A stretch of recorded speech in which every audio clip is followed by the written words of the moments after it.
The Executive Secretary of the Human Trafficking Unit of the Ministry of Gender, Children and Social Protection, Victoria Nachu, says the ministry is considering strengthening the livelihood empowerment against poverty programs to end child trafficking. She said poverty has forced many parents in the rural parts of the country to trade their children for money.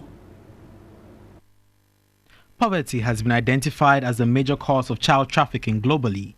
In sub-Saharan Africa and Ghana in particular, children trafficked are forced to engage in hard labor in farming, mining and the fishing sectors. According to the Ministry of Gender, Children and Social Protection, poverty-stricken parents in rural communities of the country are forced to trade their children for meager sums of money, while others are lured by promises of better jobs abroad.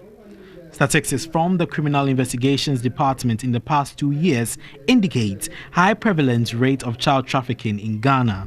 The acting executive secretary of the Human Trafficking Unit of the Ministry of Gender, Children and Social Protection said the ministry is considering strengthening the livelihood empowerment against poverty program to reduce incidents of child trafficking.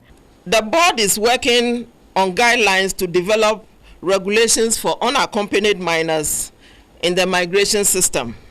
If parents could sell their children for 40, 50 cedis, then we are saying as a country, we must deal with the issue of poverty and extreme poverty by supporting those households with at least the LEAP cash grant whilst we look for complementary services for them.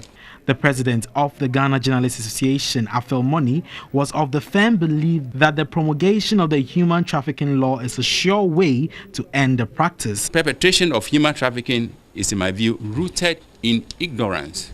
And the most effective way to cure this disease is to shed more light on the relevant laws and highlight the dangers of human trafficking. All this reinforces the need for my people, media practitioners, to scale up their key function of education and awareness creation.